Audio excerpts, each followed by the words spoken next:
Okay.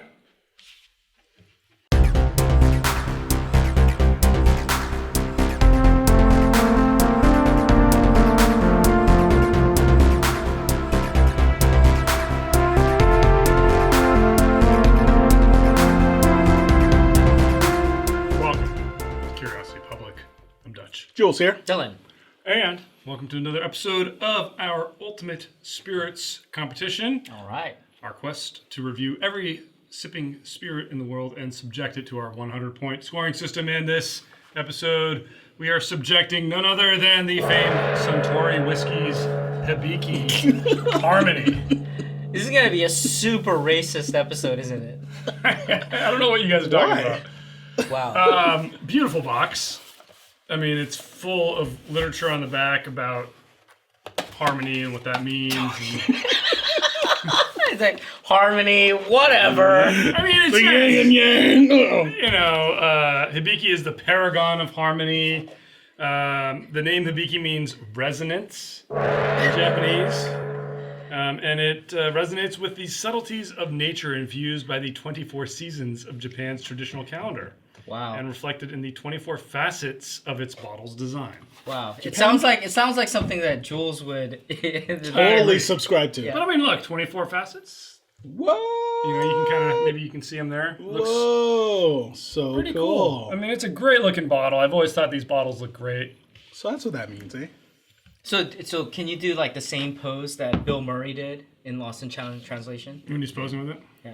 It's Suntory time. Put Bill Murray's face here. You're supposed to smile. Suntory time. I'll put No, my no, face on Bill Murray's no, Scarlett Johansson. Anyway, I mean, you know, Japanese whiskey is having a bit of a to-do these days. And, and before this was called Harmony, it was just Hibiki 12-year or 17-year. Right. And these days, those are pretty much impossible to find in the U.S. at least. But the wonderful Hibiki Harmony is making a bit of a comeback. I don't know. This may be a temporary, explosion in the bubble. But this has been available here on the West Coast with alarming regularity. This was actually found at a warehouse store where you needed a club membership. And we were able to get it for the low price of $60, which is pretty good for anything Japanese whiskey in this day and age. But, back in the day, you could buy the 12-year for $55. Crazy. Or $50. Crazy. So I'm going to get this poured. Dylan, what else you got about this, aside from stuff from Lost in Translation? Yeah, so it's Suntory time. It's Suntory. So the way they make this, the reason why they call it Harmony is to kind of reflect the blending process that is required. I think the master blenders, take that was not harmonious. Yeah, take great. Wow. They do a lot of work to try to make it as consistent as possible. It does come from the Yamazaki and Hakushu distilleries, which I hope we can review at some point. And it also comes from, I think, Chita as well. And I think it's like a blend of 10 malt and grain whiskeys that are aged in different types of oaks. And, they'll go through. And then I think they do mention that at least one of them touched the Mizunaro oak. And if you remember, we reviewed that with Kaio, I think. And so you just touched it. Yeah, I mean, it really depends on how they blend it. So it's just a blend of different things, and we hope that it lives up to the 12-year expression. But yeah. Well, let's get tasting.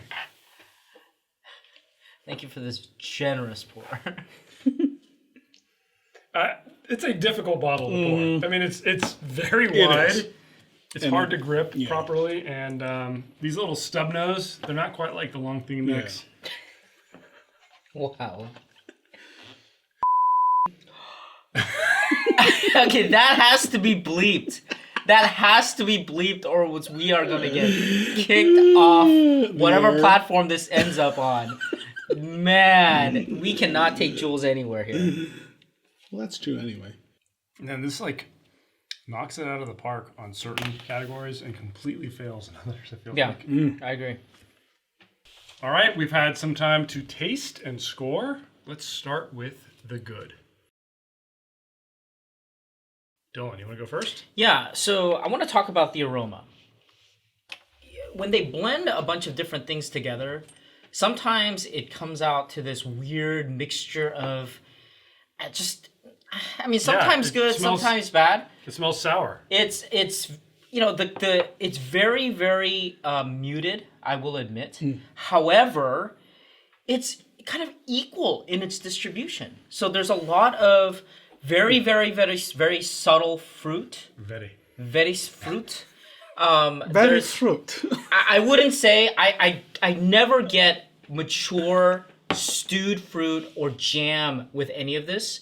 So it's very, very, very subtle. And you know what's really I think a lot of people like Japanese whiskey because this aroma doesn't have the kind of peat that you normally smell in scotches. So this is it's there, but you really have to pick it out. So if you're the type of person who get kind of put off by the peat, it's really hard to find unless you really look for it. So I think it's very delicate, and that's I think the positive here. It's a very delicate, sweet, soft, demure aroma. Interesting. Jules? Well, to tie with that, I mean, basically, the experience I got with this is I felt like I was in a Japanese garden.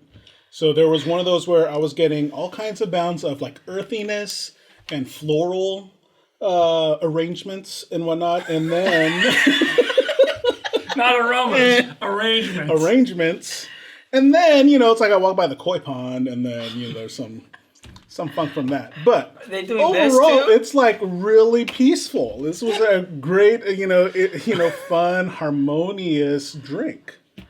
Wow. Wait, you forgot bonsai trees. Okay, you forgot the rock garden. I said earthiness. There's an earthiness to it, exactly, right? And it's one of those where, to your point, like there wasn't enough that really stood out too. I mean, that's why I bunched it all into like this floral arrangement. But and from the earthiness side, I was getting like kind of oak honey. I want to add to that a little bit. Yeah. I think there's a little bit of this like tea. Yeah. Just because it's so muted. Yeah. That it has a little bit of that we lost Dutch. Bitterness. Bonsai garden, koi pond, tea shop, anime store. I mean, really, guys? Samurai, ninjas, karate. All right. Well, what really is going on here is an extremely well-balanced whiskey with... You almost spilled there, Dutch. With an amazing flavor profile that goes down super easy. I mean, this is supremely drinkable. It is... You talked about the aroma being balanced. I think the palate is very well balanced as well. You get just the right amount of smokiness, the right amount of sweetness.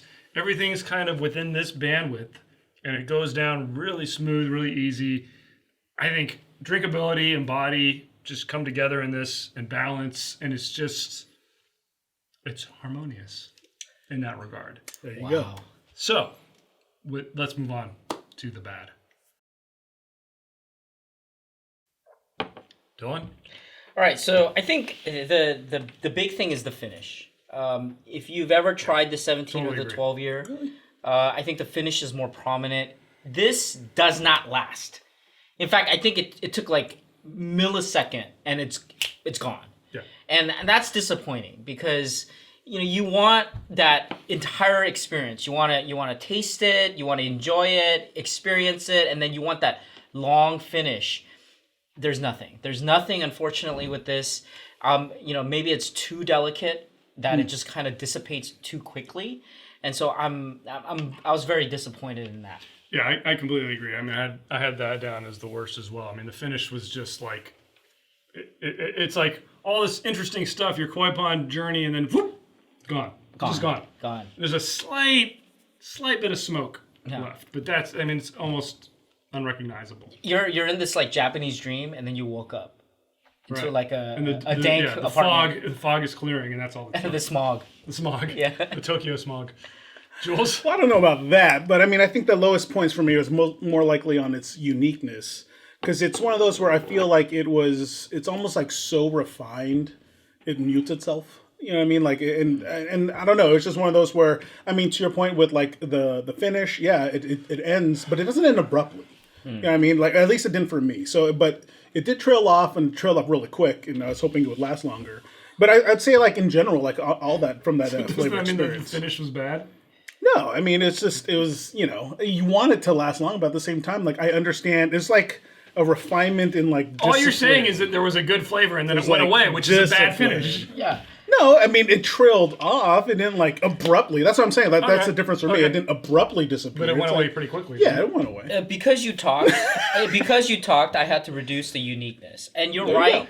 go. I started to think, if you look at all of the other Japanese whiskeys that we've tried and we've tasted over the years, this really doesn't stand out. Yeah. It's a good middle of the road. Like if someone says, "What does Japanese whiskey taste like?" Well, try this. This might be good. But you're not looking for something that's amazing or bold or So anything is like this that. kind of terrible. the Woodford Reserve of Japanese whiskey? Yeah, I think so. I really think so. I think that's a good analogy. Good job, I like Dutch. that. Let's move on to the ugly. All right. I mean, I don't think there's a lot ugly about this. Agreed. Dylan, Ugly, beautiful. Yeah, Ugly, beautiful. I This is actually gave high beautiful. marks on the aesthetics. I do like the Absolutely bottle. And I actually scored pretty high on the value. Me too. Yeah. And Me too. and the reason is that Japanese whiskeys are going crazy. Yeah. And if you want a Japanese whiskey in your collection right now and you don't want to break the bank, this is actually a good compromise. Yeah. Because you can still go to the big box stores and you can get it for $55 to $60. Yeah. And so, I mean, where can you get something like this that's blended by these, master distillers, master blenders, and get that experience? Sure, it has shortcomings, but again, for the price, I think is. I mean, I was a bit lower than you guys on value just because Really? if I look back on the last 3 years, we happen to have seen a big influx of this just recently right now in 2020. But over the past 2 years, it hasn't been that easy to find. Like, it kind of disappeared about a year and a half ago, and I haven't seen it until now. And the only place I've seen it at a good price has been the big box stores. Other places you can find it closer to like $70, $80, which then I'm kind of more like, it's That's okay. a really it's okay. good point. Yeah, you're a good Dutch. point. I'll bring it down. You're right. It's true That's because really good. because I did go to the grocery store and they sell It's it like for like 80. $80. Yeah. Yeah. So I think But it is, the availability is there. But I think at $80, you're kind of losing the value. This is Yeah, a value that's a good at point. $60. for $80. I'd get the. Well, even there's $60 plenty then of if it's other not readily alternatives. available. So yeah, it's a good point. No, good point. All right, let's get to our scores. We do have a 100-point grading system across 10 different categories that include aroma, flavor, body, complexity, balance, finish, uniqueness, drinkability, aesthetics, and value. And we do weight those differently, where we do weight flavor more than, say, aesthetics and value, which we do like at half. Yeah. So theoretically, it could come in a garbage can and still get diamond. Right. Because we Yeah. judge the juice If it's inside. perfect. If it's Right. perfect. Yeah. If it's perfect. And we do give those awards diamond, gold, silver, bronze, basically for everything over 60 points. And we go on basically 10-point increments from there. So, scores. Dylan. I gave it a 67. 67. Jules. 71. 71. Wow. 74 for me. Giving Wow. us our official. Wow, did it break? It silver? did. It Our did. official Curiosity Public Wow. Ultimate Spirits competition for Hibiki Harmony is 70. Wow. Just barely a silver. You guys. That makes sense. This is again is one of those where it does. I think it's controversial enough It's to right be on that between border. on those. Yeah, I was actually a little surprised that I scored it as high as I did. me too. Me too. And maybe it kind of punches above its weight at MSRP. Definitely. But beyond that, I mean, I think availability really is an issue Yeah. with this. And then the kind of the muted aspect of some of the flavors. Yeah, Also. I think short. the 70, I would accept that if you can buy it for MSRP. Yeah. If that goes away, yeah, this is not silver at all. All right. Jules? Tell us what you think in the comments below. Smash that thumbs up for more if you like this episode. Subscribe for more videos from Curiosity Public. And hit that bell icon to receive notifications of new videos. And as always, stay curious.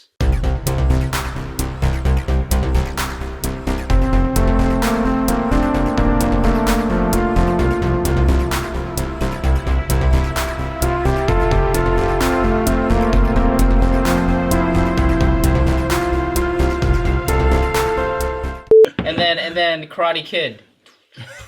Wow.